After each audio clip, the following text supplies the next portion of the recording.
ശത്രുവിൻ്റെ മുഖപടം അണിഞ്ഞിരുന്നവൾ. എന്തുപറ്റി ജെസ്സി? അമലയുടെ ചോദ്യം കേട്ടാണ് ജെസ്സി ചിന്തയിൽ നിന്നും ഉണർന്നത്. അവളുടെ വലതു കൈയിലിരുന്ന ഫോൺ വിറയ്ക്കുകയായിരുന്നു.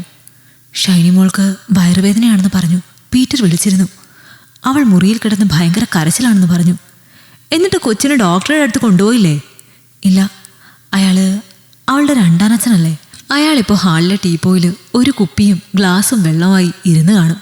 അപ്പൻ സ്ഥാനം പേരിന് മാത്രമല്ലേ? നീ പോയിക്കോ ജെസ്സി, സാറിനോട് ഞാൻ പറഞ്ഞേക്കാം. ഞാനിന്ന് നിനക്ക് വേണ്ടി 1 മണിക്കൂർ കൂടി ഇരിക്കാം.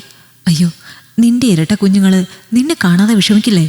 വീട്ടിൽ സഗ്മ പ്രശ്നം ഉണ്ടാക്കില്ലേ? ഇല്ല ജെസ്സി, പൊയ്ക്കോ. സഗ്മ അയാളൊരു മലയാളി അല്ലാത്തത് കൊണ്ട് അങ്ങനെ ചില ഗുണങ്ങളുണ്ട്. ഈ നാഗന്മാർക്ക് നന്നായി കുട്ടികളെ നോക്കാനറിയാം. പിന്നെ നല്ല പാചകവും. ഇടയ്ക്കൊന്ന് ശ്രദ്ധിച്ചില്ലേൽ പട്ടിയിറച്ചി മാവയിറച്ചിയും ഒക്കെ വറുത്ത് തീറ്റിക്കുന്നേ ഉള്ളൂ. നീ വേഗം പൊയ്ക്കോ ജെസ്സി, ഇവിടുത്തെ കാര്യം ഞാൻ മാനേജ് ചെയ്തോളാം. ജെസ്സി വീട്ടിലെത്തുമ്പോൾ പതിവ് പോലെ പീറ്റർ ഹാളിലിരിക്കുന്നു. അയാളുടെ മുഖഭാവത്തിൽ നിന്ന് തന്നെ അയാളിപ്പോൾ 3ാമത്തെ പെഗ്ഗിലെത്തിയെന്ന് അവൾക്ക് മനസ്സിലായി. ഇനി അയാൾ പാടാൻ തുടങ്ങും. പീറ്ററിനെ അവഗണിച്ച് ജെസ്സി ഷൈനി മോളുടെ മുറിയിലേക്ക് നടന്നു. അവൾ കട്ടിലിൽ കമിഴ്ന്നു കിടന്ന് കരയുകയാണ്. അവൾ അടിവയറ് പൊത്തിപ്പിടിച്ച് ജെസ്സിയെ നോക്കി വിതുമ്പി, മമ്മി. ഷൈനി മോളെയും കൂട്ടി ടാക്സിയിൽ കയറുമ്പോൾ ജെസ്സിയുടെ മനസ്സിലേക്ക് ചില ചിന്തകൾ കടന്നു വന്നു. ഇനി പീറ്റർ എങ്ങാനും ഷൈനി മോളെ ഉപദ്രവിച്ച് കാണുമോ? കവിളിലേക്ക് ഒഴുകി വന്ന കണ്ണുനീർ ജെസ്സി ആരും കാണാതെ തുടച്ചു മാറ്റി. പ്രശസ്തനായ ഫിസിഷ്യനെ കാണാനായി നഗരത്തിലെ പേരുകേട്ട ആശുപത്രിയിലെ OPയിലിരുന്നു. വൈകുന്നേരമായിട്ടുകൂടി നല്ല തിരക്ക്. അവിടെ നിന്ന് നേഴ്സിനോട് മകളുടെ വേദനയുടെ കാര്യം സൂചിപ്പിച്ചു. സീനിയർ നേഴ്സിനോട് പറഞ്ഞിട്ട് പെട്ടെന്ന് വിളിക്കാമെന്ന് ആ തമിഴ് നേഴ്സ് ഉറപ്പ് നൽകി. ഡോക്ടറുടെ മുറിയിൽ നിന്നും ഇറങ്ങി വന്ന സീനിയർ നേഴ്സിനെ കണ്ട് ജെസ്സി ഞെട്ടിപ്പോയി. എന്നും തിരക്കേറിയ മെട്രോയിൽ വെച്ച് കണ്ടുമുട്ടുന്ന ആ സ്ത്രീ, പരസ്യമായി അവളെ വഴക്കു പറയുന്ന സ്ത്രീ. എന്താണ് ആ ദേഷ്യത്തിൻ്റെ കാരണം എന്നുകൂടി അറിയില്ല. അവരെ ആദ്യമായിട്ടാണ് നേഴ്സിംഗ് വേഷത്തിൽ കാണുന്നത്. ഇവിടെയാണോ ജോലി ചെയ്യുന്നത്? കണ്ടാൽ തീർച്ചയായും അവർ ജെസ്സിയെ തിരിച്ചറിയും. അവർക്ക് ജെസ്സിയെ കാണുന്നത് തന്നെ ചതുർത്ഥിയാണ്. ചിലപ്പോൾ അവർ ഒടുവിലെ ഷൈനി മോളെ വിളിക്കൂ. ഷൈനി മോൾ വേദന കൊണ്ട് ഞരങ്ങുകയാണ്. അത് കണ്ട് സീനിയർ നഴ്സിംഗ് അസിസ്റ്റന്റ് അവളുടെ അടുത്തേക്ക് വന്നു. മോള് പേടിക്കണ്ട, അടുത്തത് മോളെ അകത്തേക്ക് വിളിക്കും. വേദന ഇപ്പോൾ മാറും. എന്നിട്ട് ജെസ്സിയുടെ നേരെ തിരിഞ്ഞു ചോദിച്ചു, ഇത് ജെസ്സിയുടെ മകളാണോ? നിറഞ്ഞ കണ്ണുകൾ കൊണ്ട് ജെസ്സി അവരെ നോക്കി തലയാട്ടി. അപ്പോൾ ഇവർക്കെൻ്റെ പേരറിയാമോ?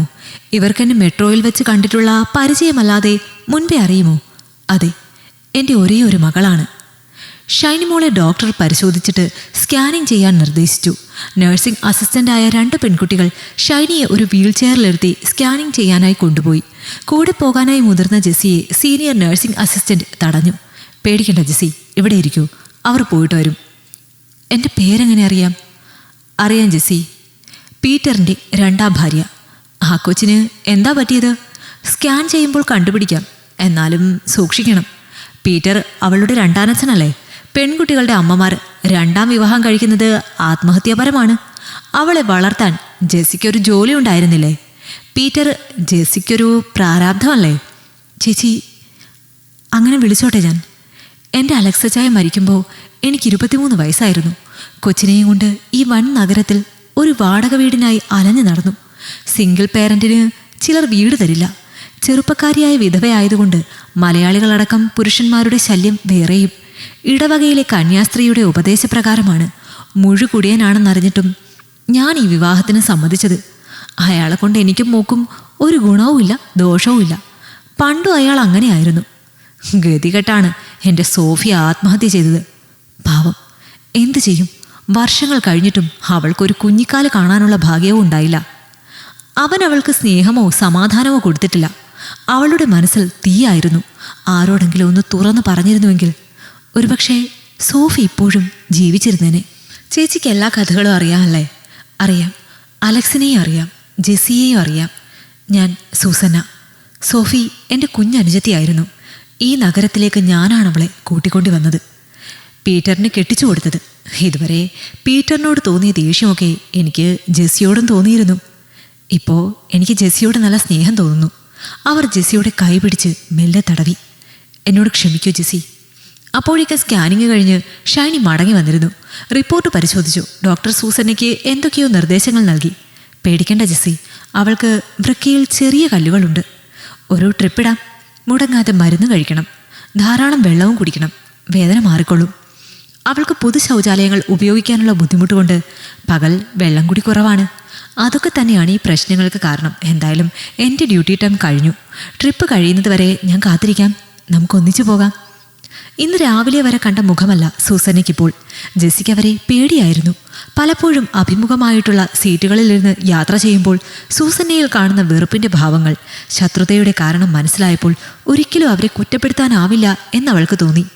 സ്വസഹോദരിയുടെ ആത്മഹത്യയ്ക്ക് കാരണക്കാരനായവൻ, അവൻ്റെ പുതിയ പങ്കാളി. അവരെ സംബന്ധിച്ചിടത്തോളം അതൊക്കെ പൊറുക്കാൻ കഴിയാത്ത കുറ്റമാണ്. ജെസ്സി, നിന്റെ കൂടെ ഇപ്പോൾ പീറ്റർ ഉണ്ടായിരുന്നെങ്കിൽ ഞാൻ നിന്നെ അവഗണിച്ചേനെ, അല്ല ദ്രോഹിച്ചേനെ. ഇന്ന് നീ OPയിൽ വന്നിരുന്നപ്പോൾ ഞാൻ ജെസ്സിയല്ല, എൻ്റെ സോഫി മോളെയാണ് നിന്നിൽ കണ്ടത്. മെട്രോയിലിരുന്ന് സൂസന്ന പറയുന്നത് ജെസ്സി കേട്ടുകൊണ്ടേയിരുന്നു. സൂസന്നയുടെ മടിയിൽ കിടന്ന് മയങ്ങുന്ന ഷൈനി മോളുടെ തലയിൽ അവർ തടവിക്കൊണ്ടിരുന്നു. കർത്താവ് എനിക്കും ഒരു കുഞ്ഞിനെ തന്നില്ല എന്ന് വെച്ച് ഞാൻ ചാവാനൊന്നും നടന്നില്ല. എനിക്കിപ്പോൾ ഒത്തിരി മക്കളുണ്ട്. വർഷം 4-5 കുട്ടികളുടെ പഠന ചെലവ് ഞാൻ വഹിക്കും. അല്ലാതെ സമ്പാദിച്ചു വെച്ചിട്ട് എന്തിനാ? ചേച്ചി എന്തുകൊണ്ടാണ് ഇതൊന്നും ഒരിക്കൽ പോലും എന്നോട് പറയാതെ ഇരുന്നത്? എല്ലാത്തിനും ഒരു സമയമുണ്ടല്ലോ. ഇവളായിരിക്കും എല്ലാത്തിനും നിമിത്തം.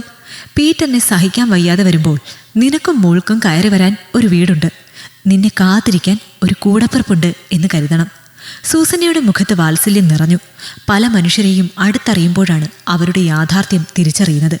മെട്രോ സ്റ്റേഷനിലേക്ക് ഇറങ്ങി 2 വഴിക്ക് നടക്കുമ്പോൾ ജെസ്സി മെല്ലെ തിരിഞ്ഞു നോക്കി. കൈവീശിക്കൊണ്ട് അവരെ തന്നെ നോക്കി നിന്ന സൂസന്ന. ഈ കഥ നിങ്ങൾക്കിഷ്ടമായെങ്കിൽ ലൈക്ക് ചെയ്യൂ. നിങ്ങളുടെ അഭിപ്രായങ്ങൾ കമന്റായി രേഖപ്പെടുത്തൂ.